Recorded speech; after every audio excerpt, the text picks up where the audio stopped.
Fire station को हमेशा साफ सुथरा रखें। अपने उपयोग में लिए जाने वाले उपकरण को साफ रखें। तन मन से स्वस्थ रहें। और जब हमारी ड्यूटी 3 शिफ्ट में ड्यूटी लिखी जाती है, फायरमैन की 3 शिफ्ट में ड्यूटी लिखी जाती है, प्रथम समुदाय, द्वितीय समुदाय और आरक्षण में। तो प्रथम समुदाय में जिसकी ड्यूटी होती है तो उसमें क्या करना है कि आपको हाफ वर्दी में हमेशा रहना है, यानी नीचे वाले पैंट जूता हमेशा पहन के रहना। जैसे अगर फायर कॉल की घंटी बजती है तो फायर कॉल की घंटी बजने के साथ ही हम क्या करेंगे, वर्दी पहनेंगे। 2 मिनट का लिए टर्न आउट का समय होता है, यानी 2 मिनट में आपको तैयार होके अपने जो प्रोटेक्टिव गियर का मतलब हुआ कि आपने सुरक्षात्मक रूप से जब अग्नि स्थल पर पहुंचेंगे तो आपकी सुरक्षा के लिए जो उपकरण है या जो वर्दी है, आपका हेलमेट है, गम बूट है, ग्लव्स है, आपका फायर जो कुल्हाड़ी है, फायर एक्स जो बोला जाता है, कुल्हाड़ी है, आपका रस्सा है, ये सब लेके आप चढ़ेंगे गाड़ी पे अग्नि स्थल पे पहुंचने के लिए।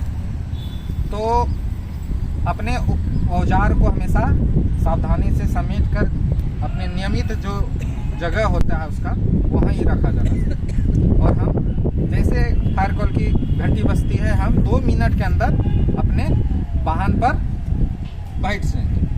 जब हम घटनास्थल पर पहुंचते हैं तो सबसे पहले क्या होता है कि हम घटनास्थल के बारे में पता करते हैं कि इसके अंदर आदमी फंसा हुआ है या नहीं है फंसा। अगर कोई आदमी फंसा हुआ है तो हम प्रोटेक्टिव गियर पहन कर हम क्या करते हैं, उसमें फंसे हुए व्यक्ति को बाहर निकालते हैं। उसके बाद हम क्या करते हैं, अग्निशमन का कार्य करते हैं।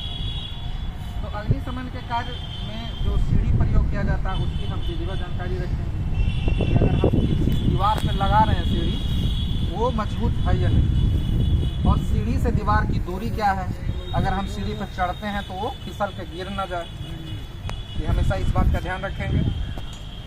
उसके बाद कि अगर हम अग्निशमन का कार्य करते हैं तो अग्निशमन जो कार्य करते हैं तो अग्निशमन में होता है कि हम जो दीवार होता है, जो घटनास्थल में जिस मकान में आग लगी हुई रहती है उस मकान में दीवार क्या होता है, मकान की दीवार जो है वो गर्मी से क्या होता है, हीट हो जाता है।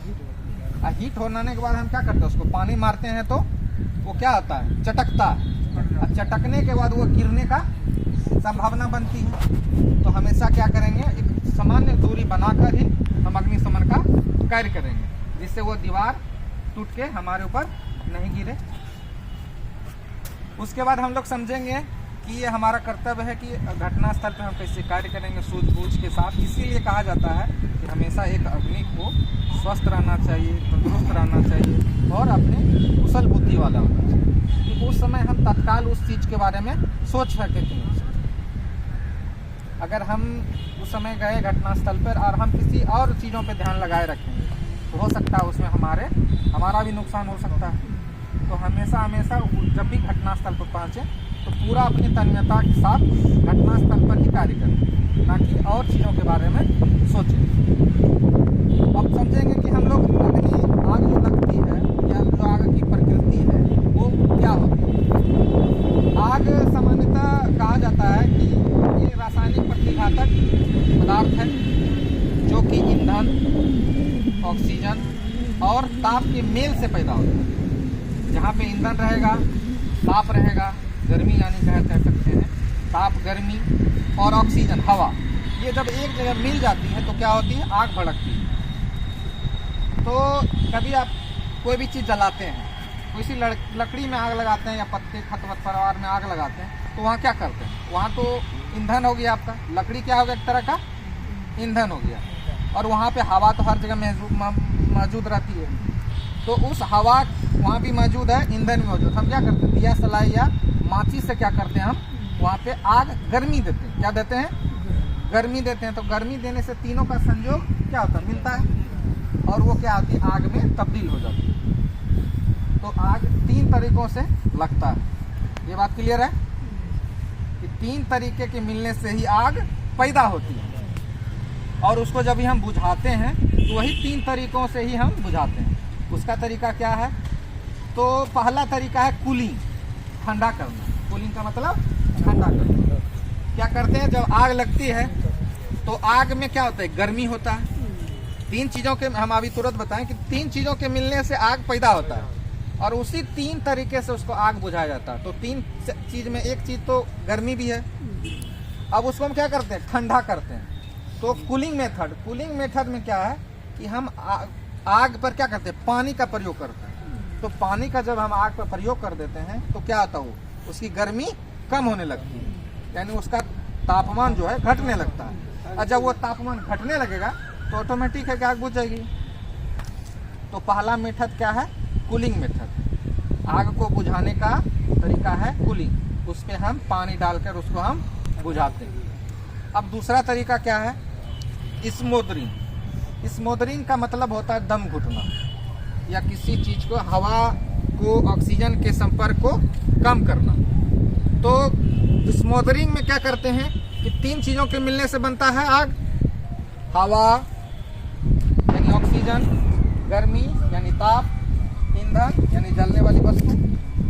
तो स्मोदरिंग में क्या करते हैं, हम हवा को ब्लॉक करते हैं। क्या करते हैं, हवा को ब्लॉक, यानी कि ऑक्सीजन की आपूर्ति जो होती है, आग जब जलता है तो ऑक्सीजन की आपूर्ति को हम क्या करते हैं, बंद कर देते हैं। अभी तो लैंप बहुत कम जलता था, पहले लैंप जलता था, उसके अगर ऊपर शीशे पर अगर हाथ रख देते थे तो बुझ जाता। इसका रीजन क्या है, उसको हवा नहीं मिल रहा, नहीं जब मिलेगा तो वो ऑटोमेटिक बुझ जाएगा। तो उसी तरह जब भी आग लगे तो हम इसको स्मोदरिंग करके भी बुझा सकते हैं। स्मोदरिंग का तरीका हो गया, हम हवा को बंद कर, जैसे कहीं आग लगा, गैस सिलेंडर में आग लगता है, तो गैस सिलेंडर में आग लगता है तो क्या करते हैं, ढक देते हैं। किसी कंबल, मोटे चादर को भिगा के हम क्या करते हैं, उसको ढक देते हैं। किसी व्यक्ति में आग लग जाए, जैसे हमारे शरीर में आग लग जाए, हम शरीर में आग लग जाए तो क्या करेंगे, पानी डालेंगे। पानी डालने से क्या हो जाएगा, और हमारा नुकसान होगा, अंग का नुकसान हो जाएगा। तो हम क्या करेंगे, उसमें कौन सा मेथड उपयोग करेंगे, चादर से उसको ढकने का, यानी स्मोदरिंग मेथड का उपयोग हम करेंगे। जब किसी व्यक्ति के शरीर में आग लग जाए तो हम स्मोदरिंग मेथड से हम उसके आग को बुझाएंगे, समझे। उसके बाद तीसरा मेथड है स्टारवेंशन।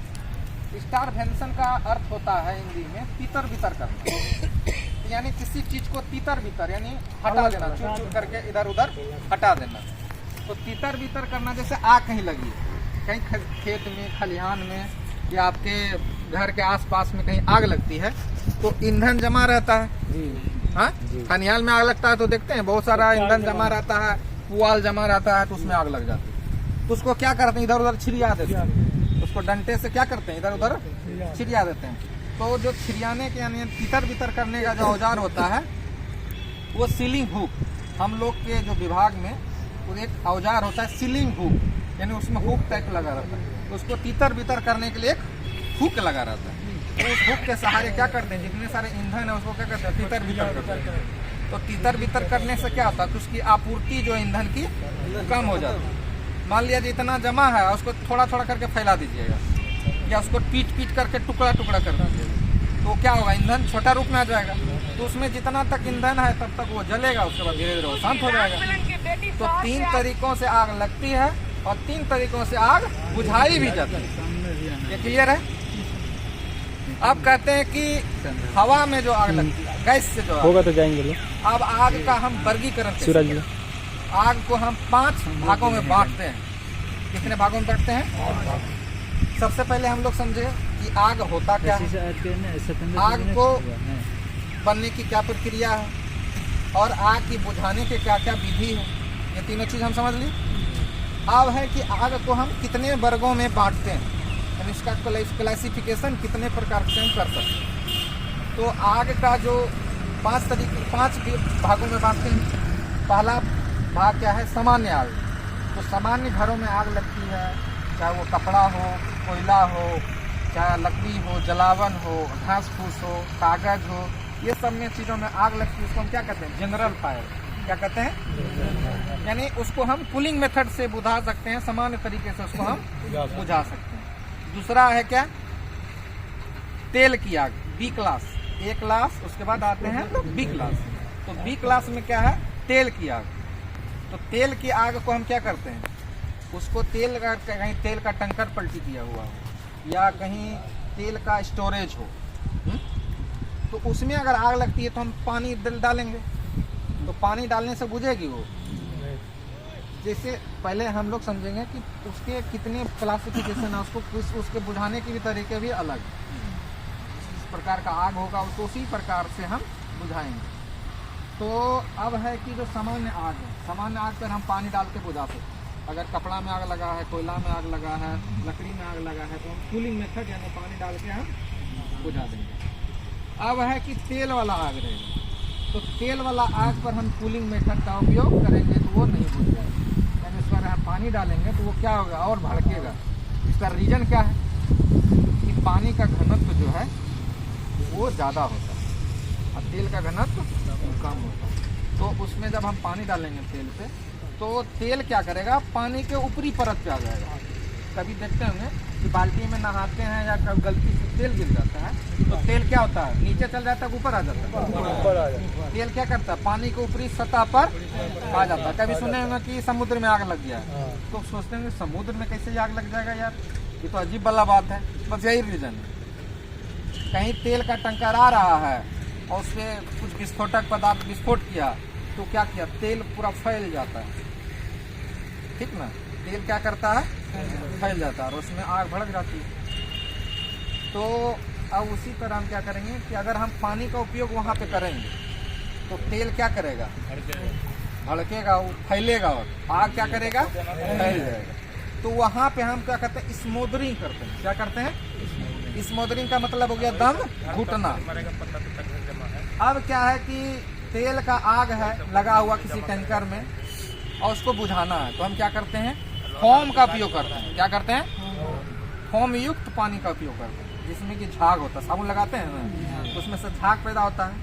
तो झाग जो पैदा होता है, तो झाग का बुलबुला होता है। अब बुलबुला के अंदर क्या होता है, कार्बन डाइऑक्साइड गैस होती है। उस बुलबुले के अंदर कौन सा गैस होती है, कार्बन डाइऑक्साइड। और कार्बन डाइऑक्साइड क्या करता है, आग को जलने नहीं देता है। क्या करता है, आग को जलने से रोकता है। तो जब झाग क्या करते हैं, जब तेल का आग लगता है तो उस पर हम फोम का उस पर छिड़काव करते हैं, फोम का उस पर छिड़काव करते हैं। तो क्या करता है, तेल के ऊपरी परत तो वो झाग क्या करता है, फैल लेता और झाँप देता है उसको, यानी उसको रोक, मतलब उसके परत को ढक देता है। और ढकने से क्या होता है, उसके बुलबुला के अंदर कौन सा गैस रहेगा, कार्बन डाइऑक्साइड। और वो क्या करेगा, उस कार्बन डाइऑक्साइड यानी वो झाग क्या करेगा, ऑक्सीजन को रोक लेगा, यानी उस तक ऑक्सीजन पहुंचने, हवा को रोक लेगा। तो क्या होगा, वो आग बुझ जाएगी। अब एक क्लास समझ लिए सामान्य आग, बी क्लास समझ लिए तेल का आग, और सी क्लास क्या होता है, गैस का आग। गैस का आग, तो गैस का आग तो हवा में ही लगता है, उसका ईंधन तो गैस है, वो तो हवा में ही उसका आग प्रकृति है जलने की। तो अब उसको हम कैसे ढूंढेंगे, तो उसको भी हम क्या करते हैं, स्मोदरिंग मेथड से करेंगे। तो कहीं कहीं देखते होंगे कि गैस सिलेंडर में आग लगता है, क्या करते हैं हम लोग, CO2 गैस का उपयोग करते हैं। वो जो सिलेंडर रहता है उसका हम उपयोग करते हैं। उससे क्या निकलता है, कार्बन डाइऑक्साइड गैस भरा हुआ रहता है प्रेशर के साथ, और उसको हम जब वॉल्व को खोलते हैं और पाइप से जब मारते हैं, बैंक में ड्यूटी करते होंगे, उसमें सिलेंडर टंगा रहता है। तो उसको हम क्या करते हैं, जब आग लग जाए, किसी बिजली के बारे में ही बता रहे हैं, तो जब गैस का आग लग जाए तो हम क्या करते हैं, CO2 एक टैंकर अति भी होता है, छोटा वाला स्टोरेजर होता है, उसमें क्या रहता है, पाउडर रहता है, और पाउडर में ही पूरा महीन पाउडर रहता है, उसमें गैस के साथ उसमें भरा हुआ रहता है प्रेशर के। बैंक में ड्यूटी करते नहीं देखिए, नहीं कभी उसका मौका नहीं लगा होगा। देखिए उसमें है कि अब 1000-1500 टका उसको फिर से भराना पड़ता, तो इसीलिए आदमी उपयोग जल्दी नहीं करता है। या कभी करवाना चाहिए, वो अपने स्टाफ के साथ वॉक भी करवाना चाहिए। तो उसमें क्या था, पूरा मेही पाउडर किया हुआ रहता है, और बारीक पाउडर क्या करता है, गैस के साथ उसमें भरा रहता है। तो जब आग लगती है तो हम उसका क्या करते हैं, उसको दाबते हैं, तोड़ते हैं। उसमें 2-3 तरह का सिलेंडर आता है, एक पंच करने के लिए वो करने वाला होता है, पुराना मॉडल जो है, समझे, और ये वो दूसरा मॉडल में है, उसकी घेर को दाबते हैं तो उसमें छिद्र होता है, और छेद होने के बाद क्या करता है, उससे पाउडर जो है गैस के साथ बाहर आता है, और उसी को जहाँ आग लगती है उसमें हम छिड़काव करते हैं। तो क्या करता है, धुआं फैल जाता है पूरा पाउडर। अब पाउडर क्या करता है, हवा के संपर्क को तोड़ देता है, यानी ऑक्सीजन के संपर्क को तोड़ देता है और वो आग बुझ जाती है। तो उसमें क्या है कि हवा में जो आग लगती है, हवा में जो गैस की आग जो होती है, उसमें बहुत तीव्र गति से हवा के संपर्क को तोड़ना पड़ता है। अगर आप गैस सिलेंडर में आग लगा है और उसको आराम से ढकिएगा तो फैलते रह जाएगा, वो तो आप ही को नुकसान करेगा। जिससे आप ढकिएगा उसी में आग लग जाएगी। उसको झटके से बुझाना पड़ता है, यानी उसको थोड़ा देर के लिए संपर्क टूट गया तो आग बुझ जाएगी। हवा का संपर्क जहाँ टूटा बस उसी समय वो एकदम तोड़ देगा। हाँ, फायर में देखते हैं मॉकड्रिल का प्रयोग ज़्यादा होता है। मॉकड्रिल का मतलब क्या है? मॉकड्रिल हम बताएंगे, उसका भी बारे में बताएंगे, एक एक करके बता देते हैं। उसके बाद हम लोग समझेंगे ए क्लास हो गया सामान्य आग, बी क्लास हो गया तेल का आग, सी क्लास हो गया गैस हो गया, और डी क्लास हुआ धातु का। कभी कभी देखते हैं जहाँ लोहा बनता है, एल्युमिनियम बनता है, स्टील बनता है, ये सब जो भी जितना भी आपका मेटल वाला चीज़ है, धातु पदार्थ जितना है, वो जिस फैक्ट्री में उसका प्रसंस्करण होता है, जहाँ उसका उत्पादित किया जाता है, वहाँ पे बहुत अधिक मात्रा में क्या करता है, उच्च मतलब तापमान का उपयोग किया जाता है। यानी लोहा को पिघलाने के लिए उच्च तापमान चाहिए। उस तरह में क्या करता है, उस मेटल वाले चीज़ में आग लग जाती है। एल्युमिनियम में कभी देखते हैं किसी बस का अग्निकांड होता है तो क्या होता है, सारा चीज़ जल जाता है, एल्युमिनियम भी जलने लगता है, इसलिए कि वहाँ पे अधिक ताप हो जाती है, जिसके कारण वो भी जलना। तो जब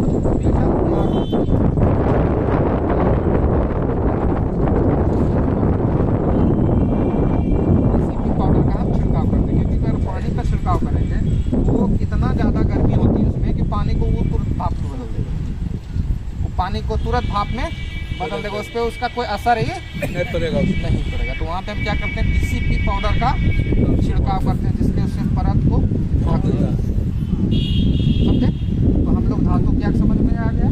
धातु की आग समान तौर पे हमारे बिहार राज्य में बहुत कम देखने को मिलता है, क्योंकि यहाँ पे उस तरह का कोई, झारखंड में होता है लेकिन हमारे बिहार में ये कम तरह का घटना कम होती है।